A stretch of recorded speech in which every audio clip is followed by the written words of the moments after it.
증인은 사무실에서 TV로 대통령의 대국민 담화를 보고 비상계엄 선포 사실을 알게 된 것이 맞습니까? 네. 예. 공수처 송부교 2420번 홍장원 진술조서. 증인은 경찰에서 비상계엄 선포 당시 국정원은 비상계엄과 관련하여 사전에 어떤 정보도 없었습니다라고 진술했는데 사실대로 진술한 거죠? 뒷부분을 잘 못 들었습니다. 당시 국정원은 비상계엄과 관련하여 사전에 어떤 정보도 없었습니다라고 진술했는데 네, 맞습니다. 사실대로 진술한 네. 거고요.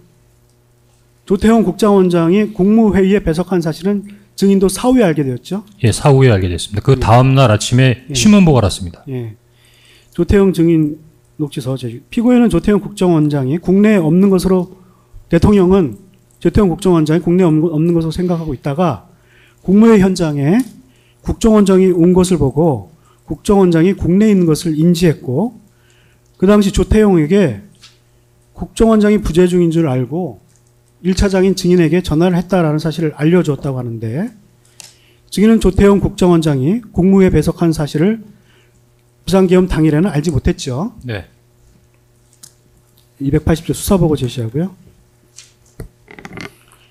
증인 개인 휴대전화 통화 내역 보면 증인은 비상계엄 선포로부터 6분가량 지난 22시 33분경 김선호 국방차관에게 전화해 30초간 통화한 것으로 확인되는데 진한길 증언에 의하면 국정원에도 정보가 없어서 상황 파악을 위해 전화를 한 것이고 김선호 국방차관도 상황을 모르고 있었다는 것이죠. 네. 증인은 지난 기일에 김선호와 육사 동기여서 전화를 하게 되었다는 취지로 증언하는데 맞죠? 네. 예, 580 통화 내역 제시하고요. 증인은 22시 45분경 여인영 사령관에게 전화를 발신했죠. 네. 근데 여인영 사령관 받지 않았죠. 네. 그 직후인 22시 46분경 여인영 사령관으로부터 전화를 받아 약 1분 3초간 통화한 사실이 있죠. 네.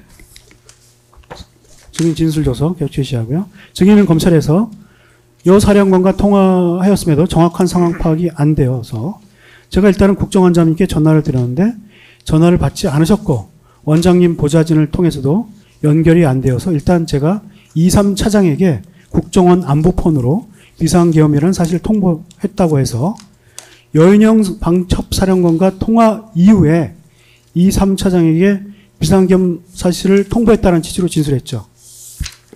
사실은 뭐 통보라기보다는 이 3차장하고 이 상황 관련된 부분에 대해서 일단 통보라기보다는 상황 파악을 여기서 통한 거죠. 예, 그 결과적으로 이 3차장이 모르고 있었기 때문에 그러니까, 통보하게 되게. 예.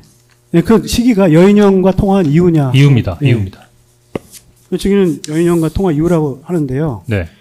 그 2차장, 3차장 진술을 좀 제시하면 묻겠습니다. 네. 황모 씨 진술 조서, 네. 윤모 씨 진술 조서 제시하면 묻겠습니다. 그런데 황모 2차장은 경찰에서 이렇게 진술했어요. 자신의 업무폰 통화 내역을 확인하고 22시 36분, 22시 36분입니다. 증인과 통화했다. 윤모 3차장은 경찰에서 역시 증인과 통화한 것은 22시 37분경에 증인이 핸드폰으로 계엄 관련 상황 전파에 대해 이야기한 건 전부이다라는 취지로 진술했는데 증인의 기억과 달리 증인은 22시 46분경 여사령관과 통화하기 약 10분 전에 이미 국정원 2, 3차장과 통화한 것인데 증인의 기억에 오류가 있는 이유는 무엇입니까? 예, 오류가 있는 모양이네요. 하여튼 2차장, 3차장, 여인영 사령관하고 국방차관 쭉 통화한 건 기억이 나는데 예. 그 순서는 저 자료를 들으면 2, 3차장한테 먼저 전화하고 여사령관한테 전화한 모양이죠. 근데 이렇게 예. 증인이 오류를 하는 것은 증인이 당일 저녁 식사에서 술을 많이 마셔서 선후 관계를 잘 기억 못하는 거 아닙니까?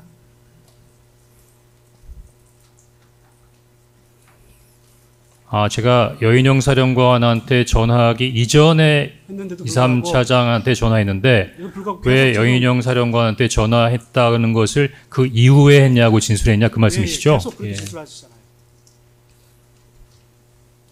이걸 보면 좀 말이 안 맞는 부분이 많아서 일단 통화한 건 맞네요, 그렇죠? 예, 통화했습니다. 순서가 좀 틀리다는 말씀이시죠? 10분 이상 차이가 있습니다. 예. 뭐 여기 나와서 진술하시는 분들 중에서 그 초현실적인 상황이라 기억 못하겠다고 하는 분들 많던데요. 그 정도면 잘 기억하고 있는 거 아닙니까? 예, 이게 증인이 12월 11일 날 진술하신 거예요. 질문은 그냥 그때 술을 많이 마셔서 그런 것 아닌가요? 근데 그게 아니다. 그냥 여러 번 아니라고 말씀드렸는데 반복해서 물어보시네요. 그러니까요. 예. 계속 하시죠. 예.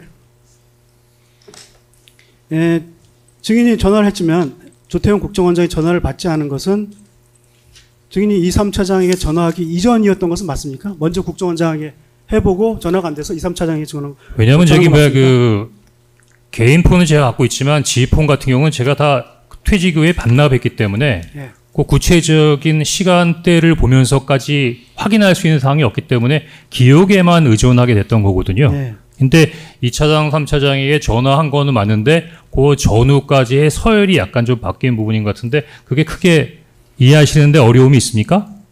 예. 좀 이해하기가 어려워서 묻습니다. 예, 그렇군요. 증인은 22시 33분경 김선호와 통화를 한 후 조태용 국정원장에게 전화 발신한 것입니까? 그거는 통화 내역을 보고 한번 확인해 네. 보시죠. 그 다음에 그때 제가 한 번 정도는 직접 전화를 했고 그 네. 다음부터는 저희 보좌관들한테 비서실을 통해서 원장님하고 연결을 해야 되겠다라고 해서 연결 지시를 했던 것 같습니다. 예, 그래서 증인이 김선호 통화하고 국정원장 전화 발신했는데 안 받자 22시 36분, 37분 2, 3차장과 순차로 통화한 후 국정원장 공간으로 가본 것이죠.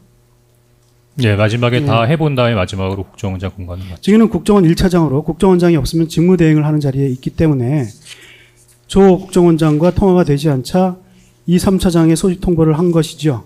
아닙니다. 원장님이 엄연히 계시기 때문에 원장 대행을 했다고 볼 수는 없습니다. 다만 제가 본청에서 대통령의 전화를 대기하는 상황에서 벌어진 상황이기 때문에 제가 본청에서 선제적으로 조치를 할 수 있었던 상황이 아니었나 이렇게 생각합니다. 대통령실 CCTV를 뭐 확인해 보면 더 명확할 텐데 증인도 지금은 증인이 조태용 원장에게 전화를 했을 때 당시에 조 원장이 대통령실에 있었기 때문에 전화를 받지 못한 것으로 추정을 하고 있죠. 예, 저도 그렇게 추정이 됩니다. 증인은 지난 기일 이 법정에서 여인영과의 22시 46분경 통화에서 여인영은 자기도 모른다. 위에서 시키는 대로 하고 있다고 이야기했다라는 취지로 증언했죠. 네. 증인은 여인영이 방첩사령관이고 육사 후배이기 때문에 상황을 알아보기 위해 전화를 한 것이었죠. 자꾸 육사 동기, 육사 후배 이렇게 말씀하지 마시고요. 그 직책이 그와 관련된 업무적인 연관성 있는 직책과 자리였기 때문에 연락을 한 거였습니다. 피고인은 대통령은 비상계엄이 선포되기 전의 20시 22분 통화에서 증인에게 비상계엄이 선포되면 여인영 방첩사령관에게 전화를 해봐라 라고 이야기하지 않았죠. 네, 알았습니다. 예. 증인은 피고인과 무관하게 상황 파악을 위해 여인영 사령관에게 전화를 건 것이었죠. 네. 만약 대통령이 국정원 1차장인 증인에게 방첩사에 관한 특정 업무를 지시하려고 했다면 여인영 사령관에게도 미리 이야기를 전달했을 것이고 여인영 사령관이 미리 증인과 관련된 업무 연락을 받았다면 증인에게 단순히 몰랐다라는 답변만을 하지 않았을 것인데 증인의 진술에 의하더라도 여인영은 22시 46분경의 통화는 물론이고 그 후로도 방첩사가 하는 일에 관한 이야기를 처음엔 하지 않다가 증인이 대통령이 도와주래라는 얘기를 뭐 세게 하니까 그제서야 위치 추적 내지 확인을 해달라라는 부탁을 했다는 것이죠. 너무 정확하게 말씀하셔서 정확하게 이해했는지 모르겠습니다만 그런 것 같습니다. 예. 413번 홍장원 진술조서 또 제시하고요. 증인은 검찰에서 여인영이 증인과 통화를 더 이상 하고 싶어 하지 않아서 둘러대는 느낌이어서 더 말은 안 하고 통화를 종료했습니다라고 진술했는데 어떤 점에서 여인영 사령관이 통화를 꺼려한다는 느낌을 받았나요? 사람이 만나서 이게 이야기를 하다 보면 그 말의 뉘앙스에서 어떤 느낌이 좀 있잖아요. 예. 근데 어떻게 된 거라고 물어보니까 저희도 몰랐다 그러고 시키는 대로 한다는 어떤 그런 답변 자체가 조금 저어하는 느낌? 뭔가 숨기고 있는 것 같은 느낌? 하여튼 뭐 좀 약간 그런 느낌이었는데 둘러대는 느낌이라는 표현이 정확한지 모르겠습니다. 뭔가 평소와는 좀 달리 정상적인 대화가 이루어지지 않는구나라는 어떤 그런 느낌이 좀 있었습니다. 혹시 증인이 여인영에게 추가적인 설명을 요구하지 않고 바로 이제 통화를 종료했잖아요. 그때만 해도 믿었죠. 예, 예. 그런가 보다 했죠. 이게 뭐 여인영이 증인의 육사 후배이긴 하지만 여인영은 어떤 기관장이잖아요. 국정원장과 같은 기관장이고 증인은 어떤 기관장은 아니고 그 1차장이기 때문에 계속해서 여인영에게 채근할 명분이 없었기 때문 아닙니까? 아니 뭐 자기들도 모른다는데 뭘 더 이상 체근을 합니까? 잘 모른다. 예. 증인은 여인영과 22시 일단 40... 오전은 여기까지 할까요? 이거 좀 하시려면 이 다음 뒷부분도 좀 내용이 조금 있는 것 같아서 첫 번째 통화 22시 20분경 통화까지 물어보신 걸로 정리하고 이후 부분 계속해서 이따 오후에 좀 진행을 좀 하겠습니다. 그리고